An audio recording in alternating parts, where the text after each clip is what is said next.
Welcome, everyone. My name is Zach Carson. I am one of the curator and producers of the Cannabis Sustainability Symposium. We are on our second day of amazing panelists, information, and talks. This is the fifth year of the symposium, and this year we have over 130 speakers and over 45 sessions. And I think you can attribute such leadership and thought leadership and information to both the emerging cannabis industry, but as well as us all being home and available to to really talk to these things. It's a really tumultuous time. Get out and vote.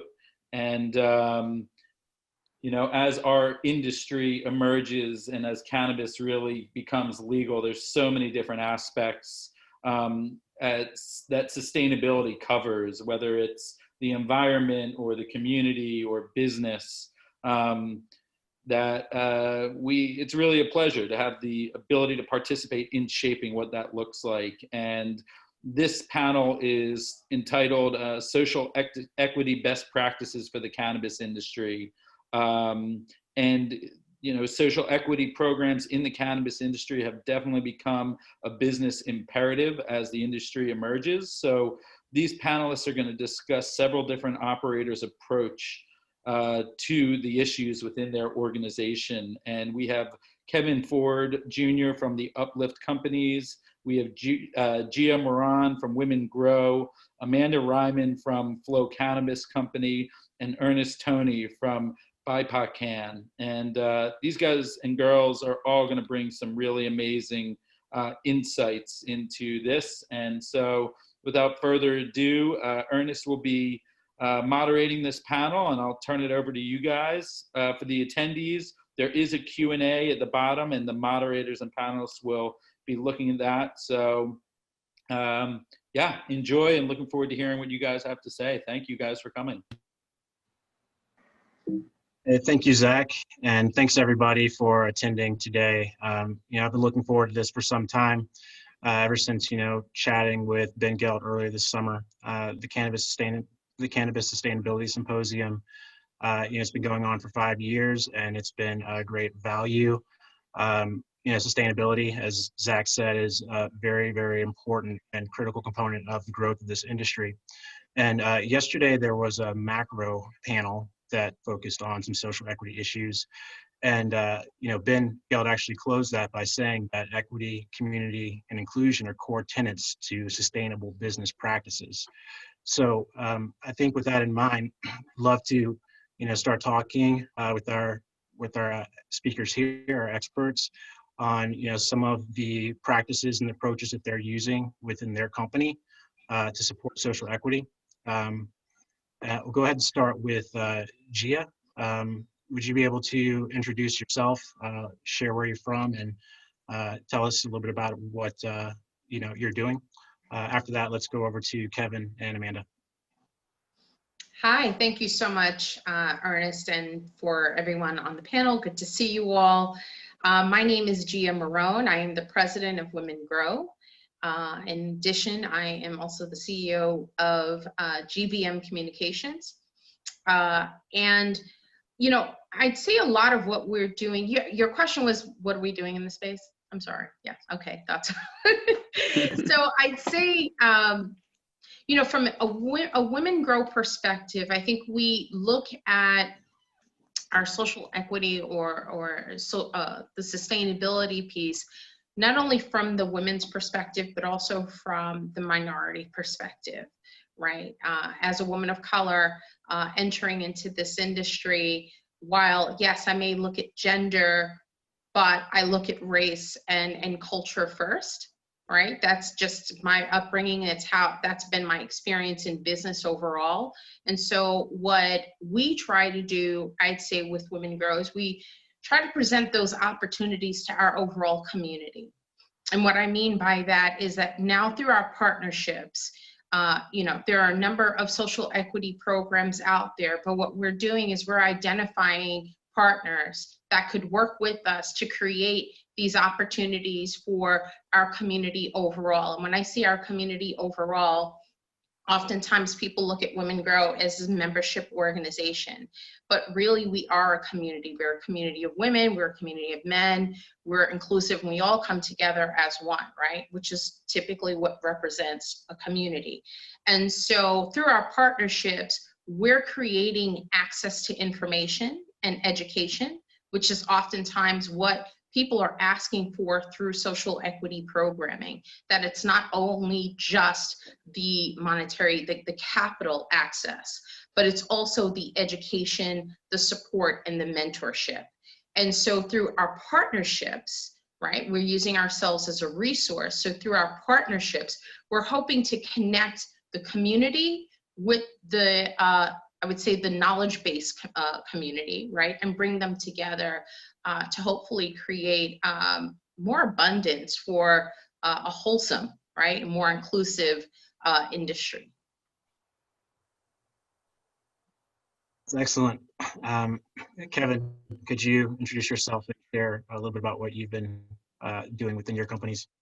Absolutely. So my name is Kevin Ford Jr. I am the founder and CEO of the Uplift Companies, but more specifically, Uplift Maryland is where we started off. We had the privilege of winning a grant from the Maryland Medical Cannabis Commission to develop and implement a business development and training program for minorities and women who were looking to apply for grower and processor licenses here in Maryland last year in 2019. So through that program, we were able to train about 10% of the total applicants in the state. However, unfortunately, none of them won. But I am excited to mention that due to an audit that took place of the entire process, which caused some applicants to actually be moved down in the rankings due to their lack of true diverse ownership, one of the instructors of our class was actually able to get a grower's license. So we're extremely proud of that. But what we've really been focused on is more so the awareness of opportunity. We've realized that our community is so stuck within the legacy market and so content with that, that some folks don't even understand what's going on around them. And the fact that, you know, we need to start looking at cannabis as less of a commodity and more so as an industry. Because once we look at it as an industry, we talk about all the economic benefits that come along with it that could help spur economic development in our communities. So that's a lot of what we've been focused on. We also have lobbied in Maryland extremely hard over the past 2 years to increase minority opportunity within Maryland's market, and really looking to start expanding our mission into other states as we continue to go along. Well, that's awesome as well. I definitely want to circle back. I know I have some questions about your experiences with that process, but let's get to Amanda. Could you introduce yourself, your company, and share what you've been working on within this space? Sure. So I'm really excited to be here for this symposium and to be on this panel with you all. So I'm Amanda Ryman, and I am the Vice President of Community Development for Flow Cannabis Company. We're based out here in California in Mendocino County. And my background is as a social worker. So a lot of this is very interesting to me from that perspective. And looking at what we can do internally as a company, you know, we're learning and we're trying things out, and some things are working and some things aren't. You know, working in activism around this equity issue in the space of regulation is a lot more complicated than it was when we were activists. The message there was very clear. Prohibition harms communities, and it harms certain communities more than others, and we need to change that. Once we start talking about business and industry in the context of capitalism that's been there for a very long time, we get held back by restraints that were there before us and that will continue to exist after us if we don't change things. And so as a company, we're trying to figure out, how do we educate our community and our staff and our employees? How do we present ourselves to the world? And so some specific things that we're working on now within the company is we have established a DE&I initiative team made up across departments. And we're now working with Cannabis Doing Good, which is out of Colorado. We're going to be helping develop standards for conscious capitalism within the cannabis space, but also providing things like anti-bias training to our staff. Mendocino County, even though it has a very, very rich history of involvement with the drug war and cannabis culture, it is 80% white. And so that presents a very interesting opportunity to educate and to bring in the history, also recognizing that the experience of people up here, there's a lot of education that might need to happen before we see change. So we're really focused internally right now on making sure that our employees have what they need to be aware in the space. Excellent. Yeah, so thank you all for those great introductions. Now I'm ready to dive right into the questions and the conversation around this. One of the things that I noticed in each of your responses, there's a common thread that you each mentioned education, sort of talking about the importance there. I'd love to learn a little bit more about your experiences with trying to educate, folks within your company, and also, how you approach, social equity efforts from an educational standpoint, externally, whether it's to your customers, board members, and so forth. It sounds like I just picked up on the fact that you all mentioned that, and it seems like that's before we can get to understanding, we need to understand like where we came from and what the opportunities are. Gia, or could you start with that? Yeah, sure.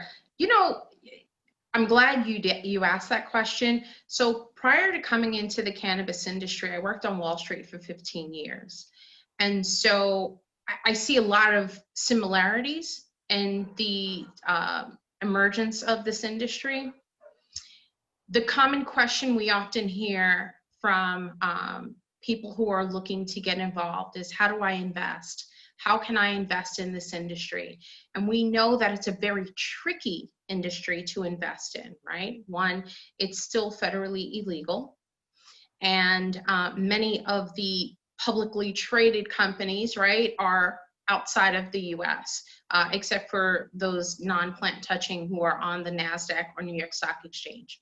To that point, I'm often asked by people of color, how do I invest? Because for them, they see this as an opportunity, an easy way, right, to be a part of the revenue growth in this industry.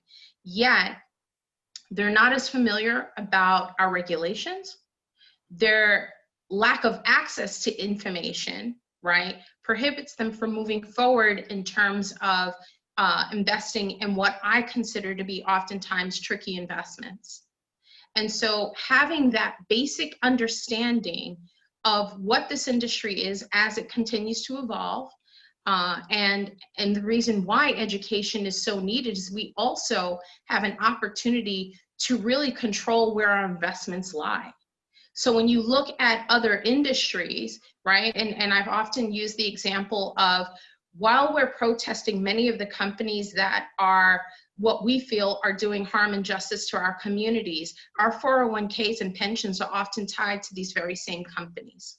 So if we begin to become more educated about where we're placing our dollars behind, we then make better educated investments.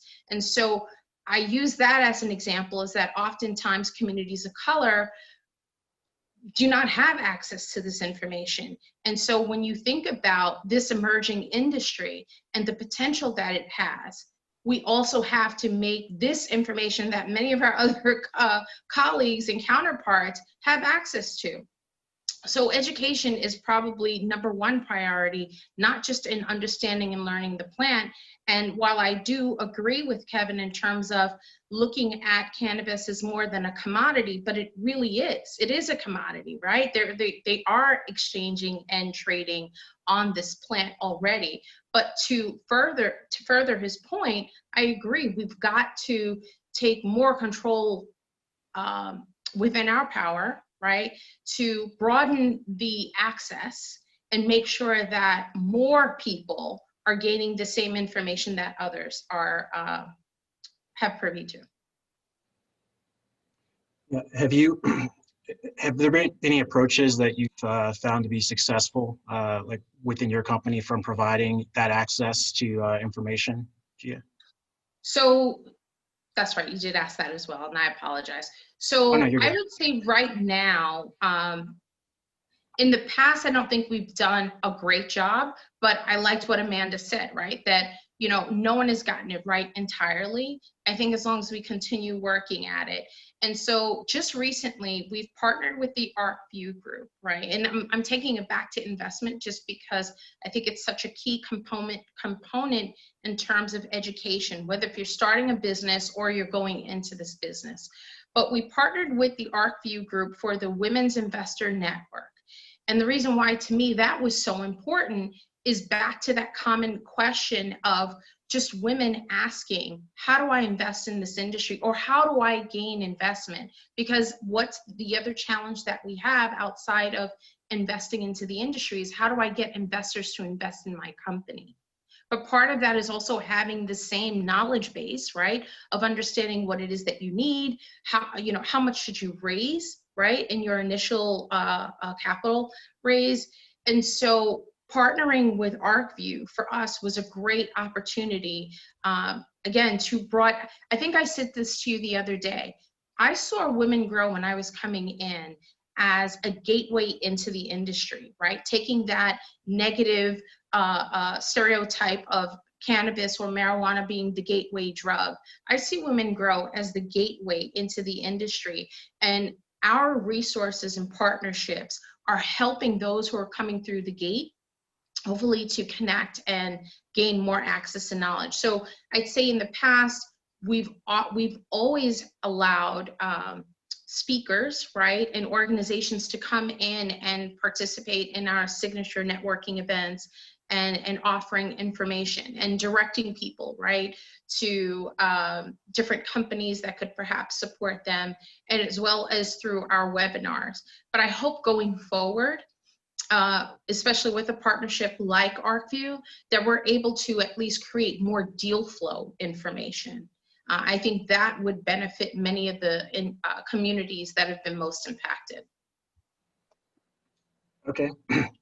Yeah, those are all great, great approaches. And yeah, I think we're starting to get some interesting questions that are popping up in the thread. I'll make sure that, just to the attendees, I'll make sure that we get to those at some point.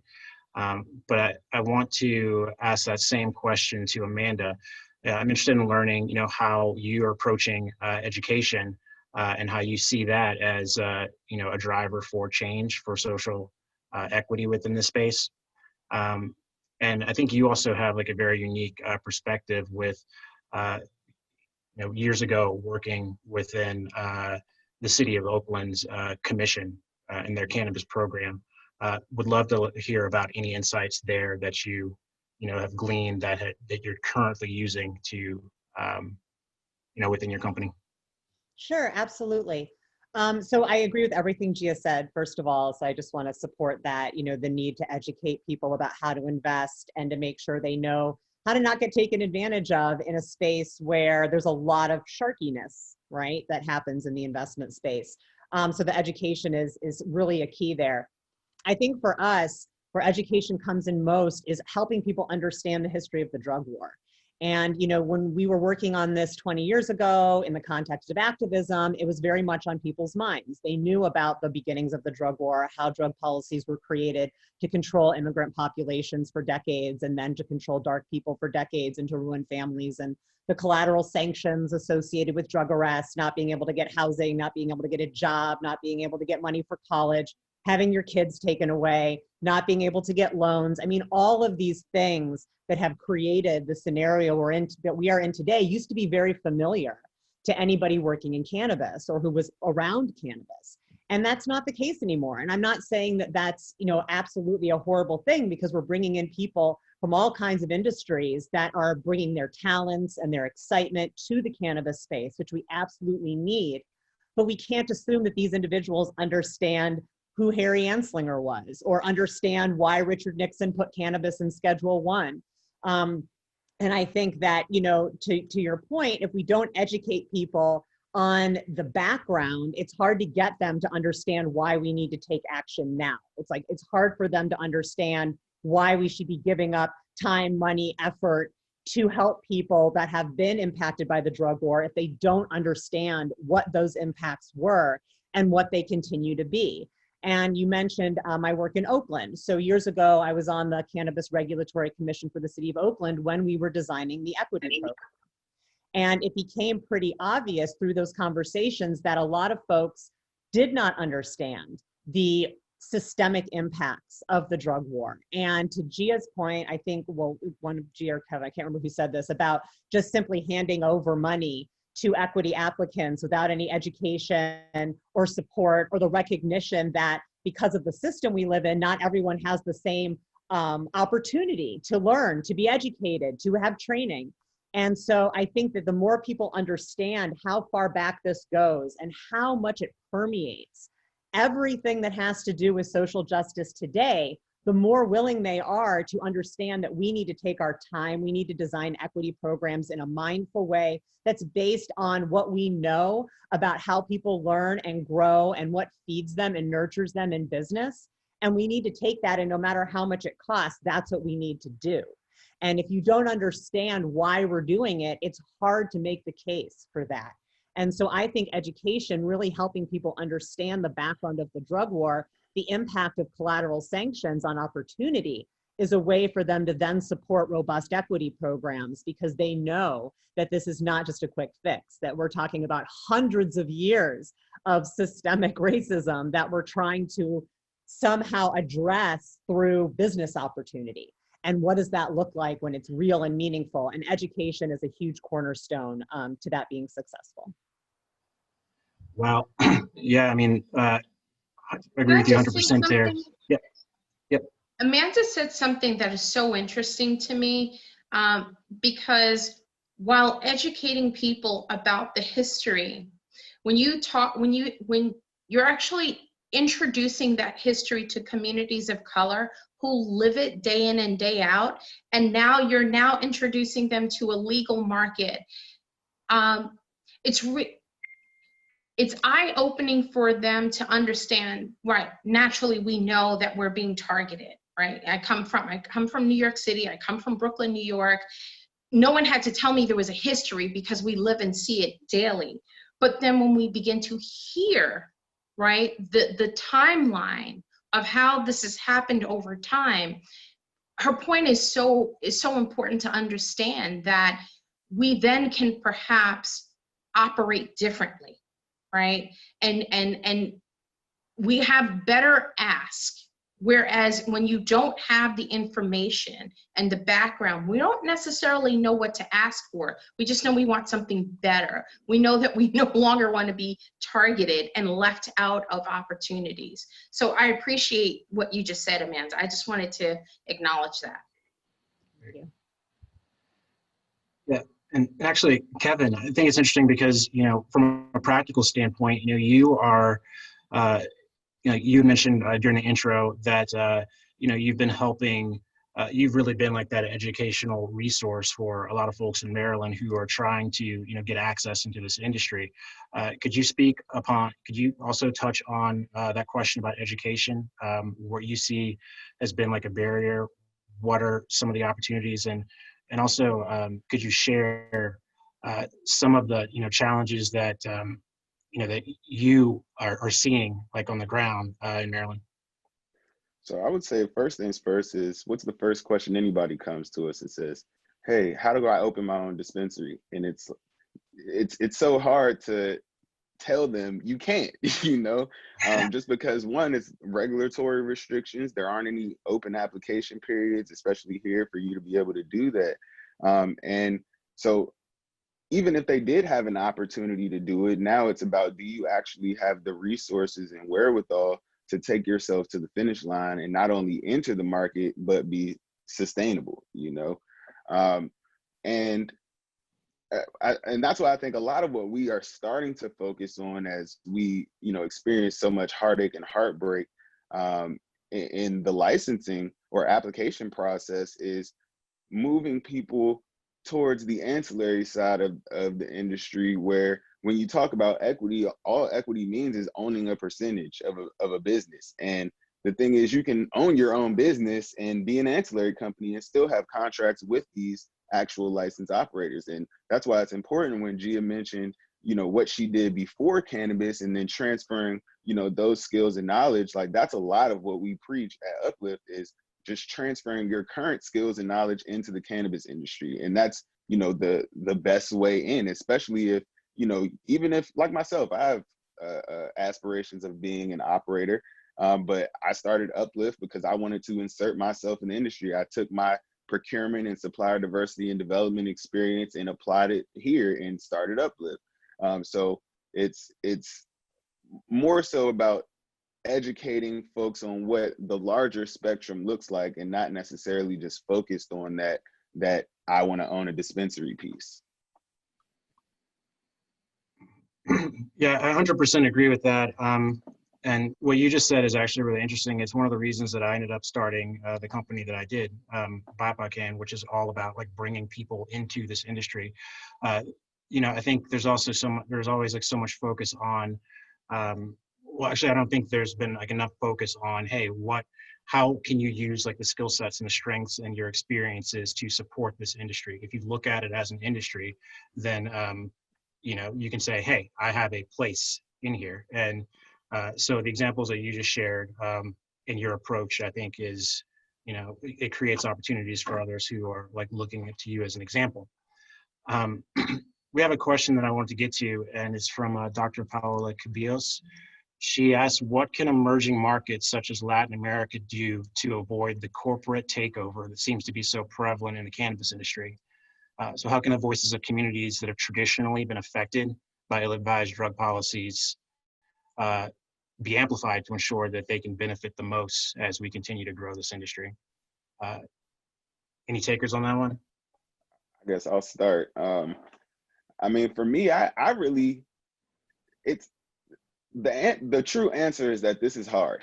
Like it's going to be damn near impossible to keep these large companies out, because no matter what rules you throw at them, they have lawyers trained to get around those rules, you know, and they all about playing any game. Playing the game is about knowing the players and knowing the rules. And if you can maneuver those two things for your best outcome, then it's going to happen. So I would say that from my perspective, I don't think we should necessarily look at how we can necessarily keep those larger companies out, but almost how can you set up a system that forces those larger companies to maybe have smaller branches with local folks who may have been impacted by the industry. I mean, by the war on drugs. So I think that's a lot of what my thought would be in terms of just the expansion into the international scene is don't put yourself in a position where you're trying to fight against them. I think that you should try to work with them to figure out a way that everybody can win. And that's a lot about what politics is trying to figure out, you know, how to get everybody to a yes, you know, and everybody's yes at the end of the day is probably not what you came in wanting. But at the same time, if you can all even agree to disagree and still move forward, and I think that puts you in a much better position in whatever market that is being created from the start.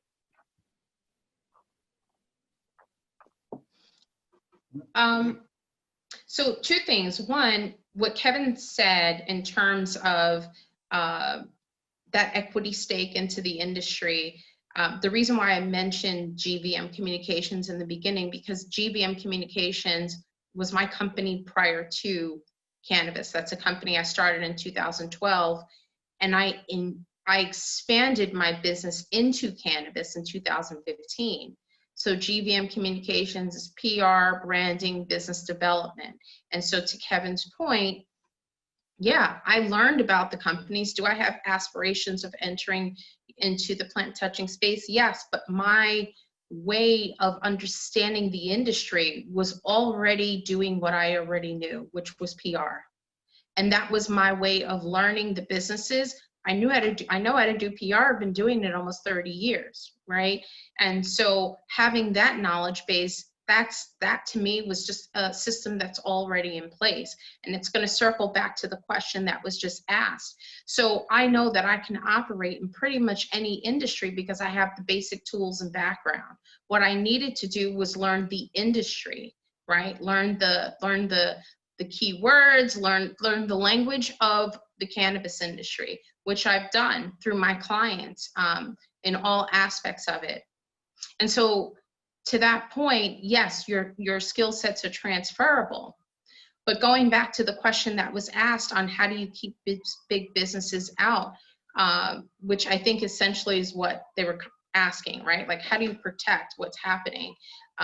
One, those are machines. They can operate in pretty much any industry. They already have the foundation in place.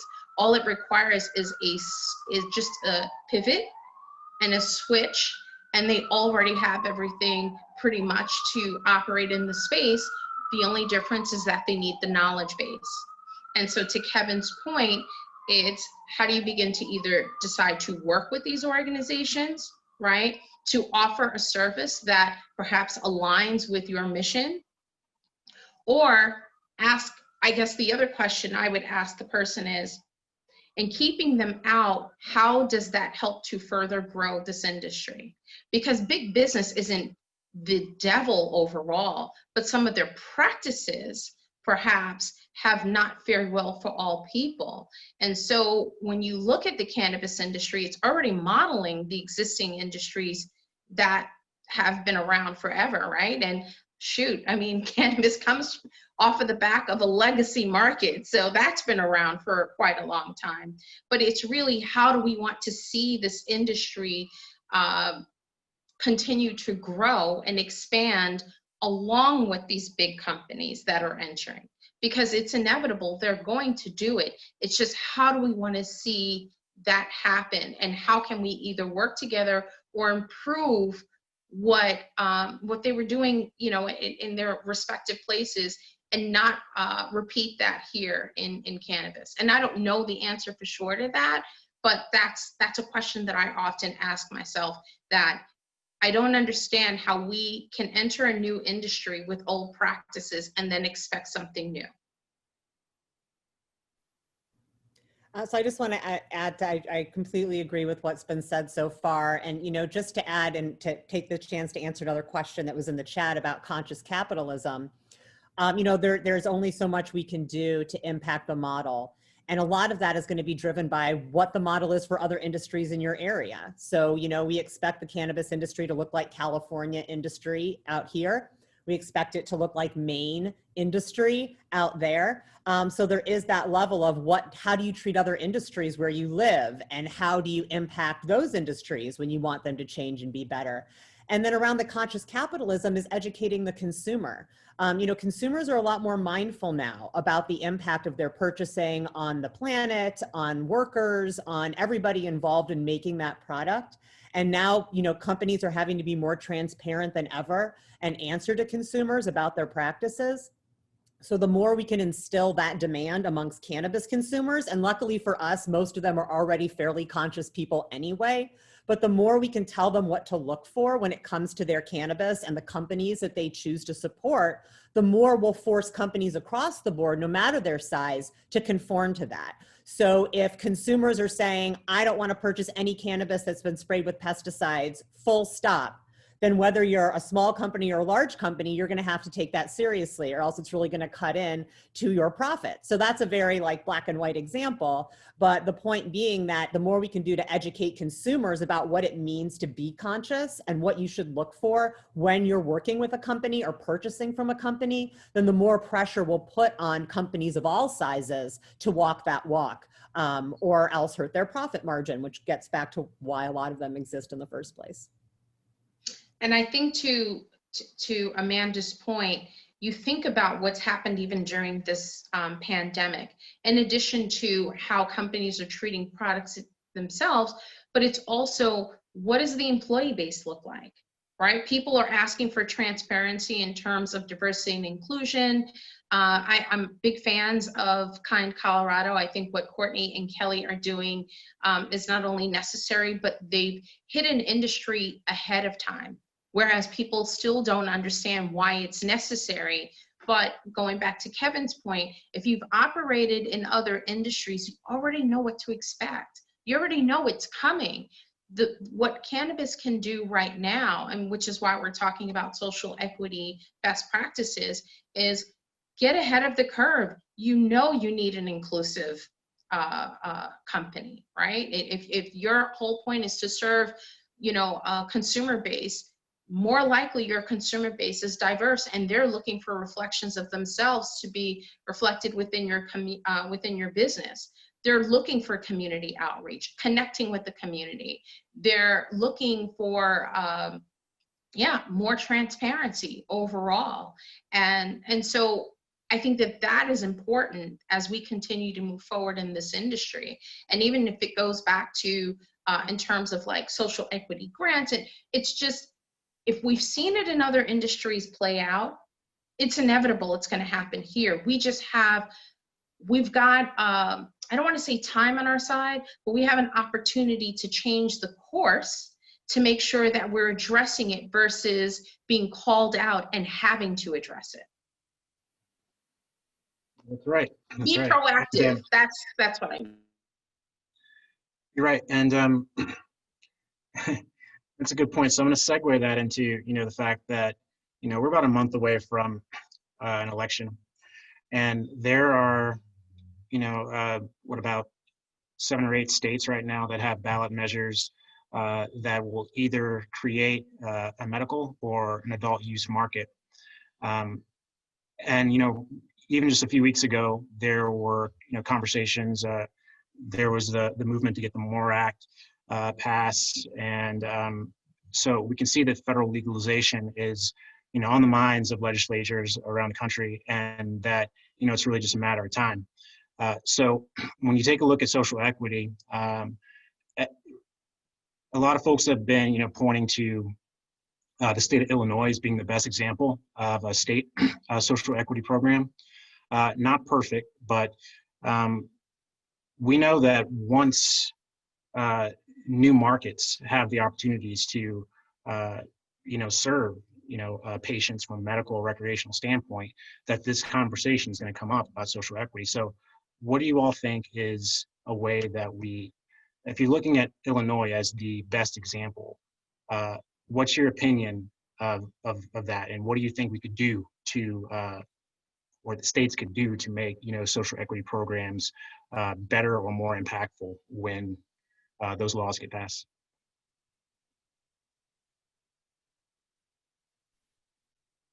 My first. Oh, I didn't ask you. Anybody can jump. I can just speak for what we're trying to push for in Maryland here, is really removing the caps on licenses. And it goes both ways. So when you have the application processes, you're obviously only getting a couple people who win. And at that point, it makes it almost a lottery ticket, where if you win one of these licenses, you're going to get the funding you need for the most part. However, if we reverse that to a situation that really allows anybody the opportunity to fail and give people the fair opportunity to, hey, we have this opportunity to get this license up and going in this state. However, there would be a bunch more people that would have to get financing to actually run these operations. And I think that it doesn't necessarily solve the problem 100%, but when you talk about the lack of opportunity, making that type of a shift would allow for additional opportunity. It's just a matter of, at that point, if you're entering the market, how do you sustain within it? And hoping that whatever type of social equity solution that is thought of, even if they do remove the caps, to provide actual resources that assist. And I see this question here about leadership training, and that's why I think that this is where you work with these big multi-state operators who can say, hey, you know what, we like these folks over here, we like these folks over here. We're going to provide them with the training and assistance that they need to run their business efficiently and to keep it going over a long period of time.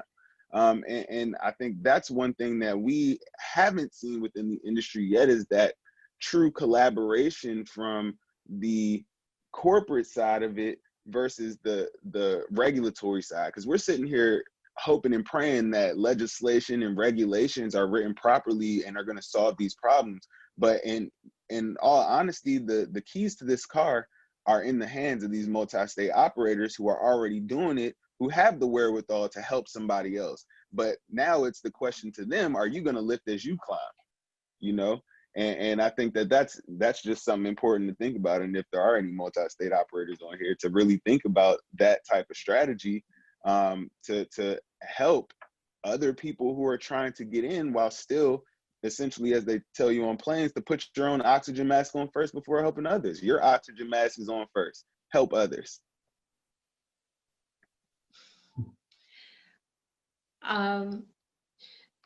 So, you know what's interesting? When I think about the states that are up for election this year, I think we've said it in different parts through responses. When I think about New Jersey's been talking about it for some time, right? And you think about the current medical operators, right, that are already in the state. But when I think about states like Mississippi, and I'm familiar with what's happening down there, I've been watching, I've got a client that is in the next state over. And so understanding that even this people within the state of Mississippi, many of them don't even know this is on the ballot. They're unaware that it's an option to vote. New Jersey said the same thing, like this is why they're doing those flyovers, right, in the state, to tell people to vote yes, to be aware of turning the ballot over and check yes. So it definitely goes back to that information, right, and education and informing people.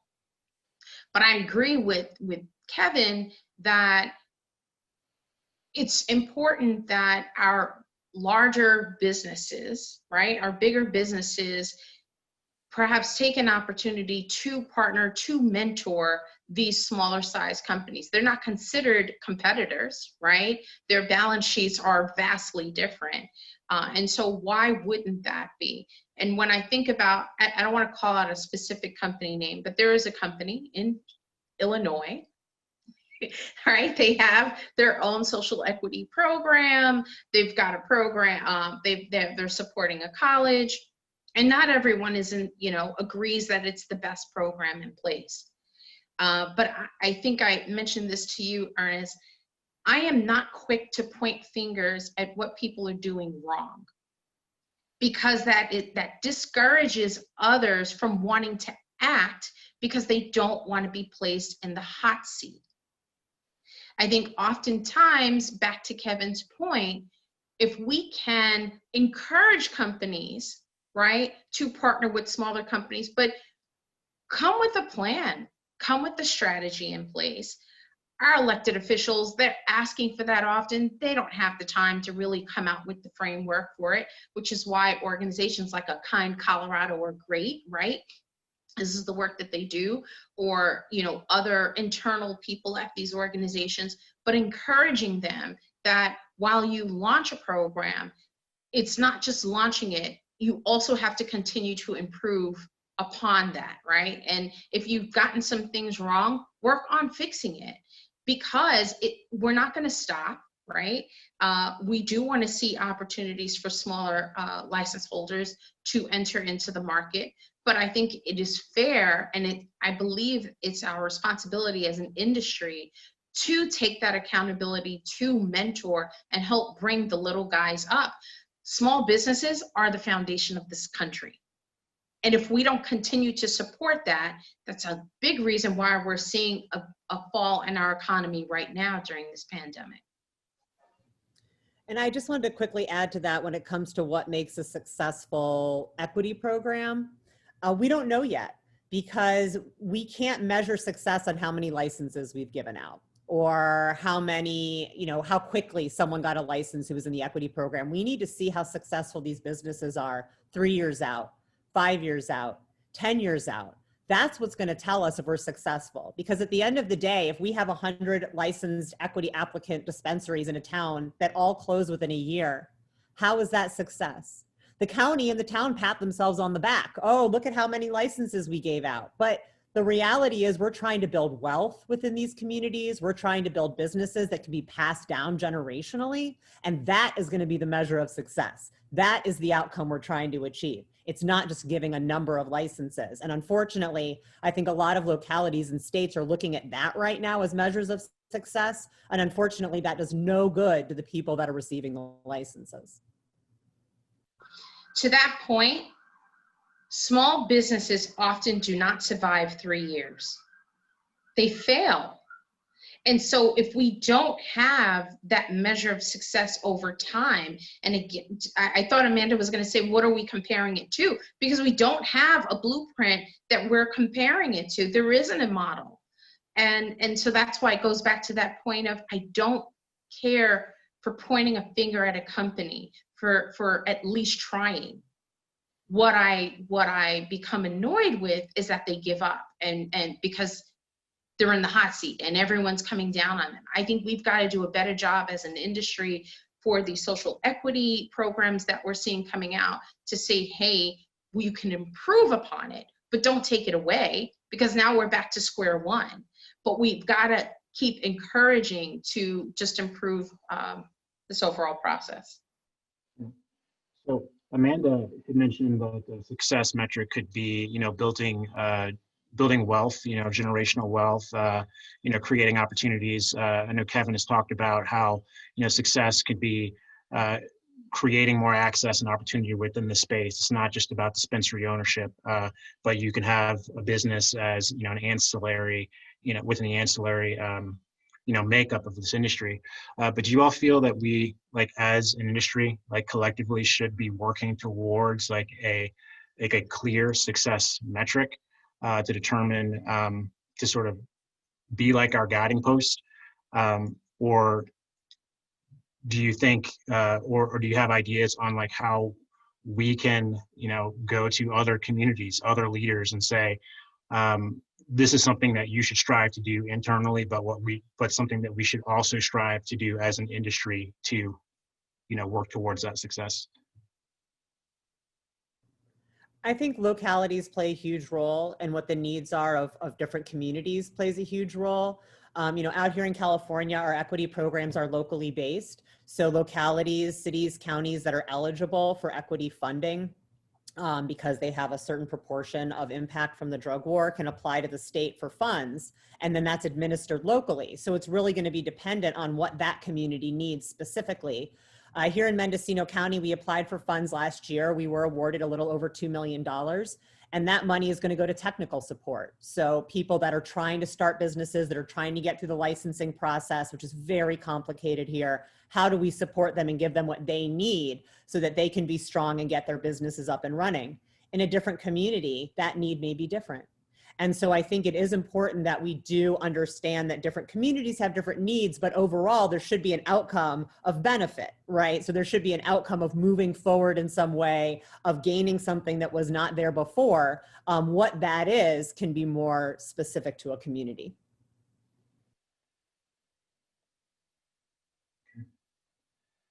Gotcha. So we have just a few minutes left. I think we have about 4 or 5 minutes before we have to conclude.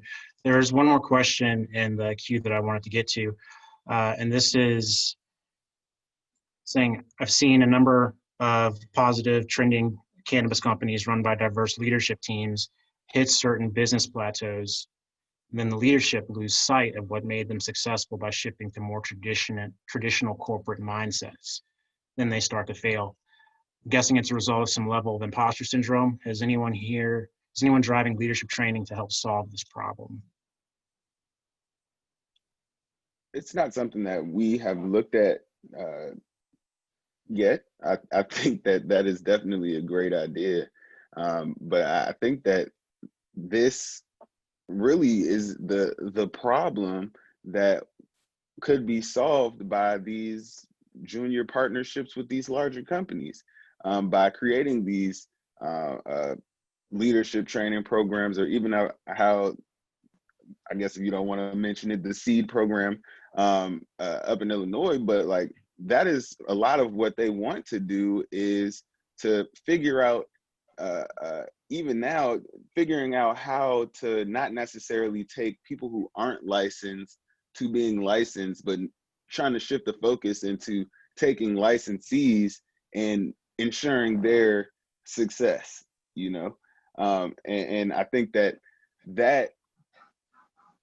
I think another important part to this question too is the fact that when you talk about diverse leadership teams, a lot of what diverse leadership teams bring to the table is that culture side of the industry.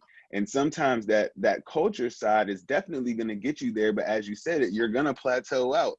But switching to that corporate side of it would seem like the best option to me, but it's all about having that proper guidance to ensure that you can operate in a traditional space. So my thing is like, how are you going to operate in the traditional aspect when that's not what you're used to, you know?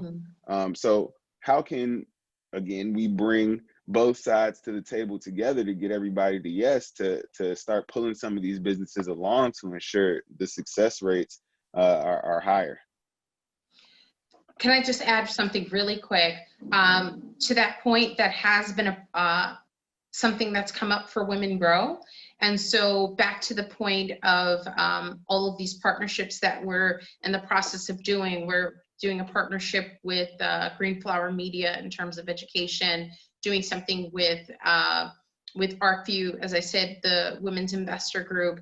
And then there's other companies that are now coming forward saying, hey, listen, we recognize mentorship is important. We recognize training and development is important. We're actually partnering with M4MM to do a diversity and inclusion training, to have Roz McCarthy lead that training for small business owners, right? Because oftentimes some of the bigger companies have their chief diversity officers in place, but some of these small operations do not. And so it's bringing, while not just being dependent on the big companies, it's also allowing for us as individual operators, right? Not plant touching, but individual businesses to also bring forward these types of trainings and offer it out to individual businesses. So just wanted to put that out there because I do agree with what Kevin said.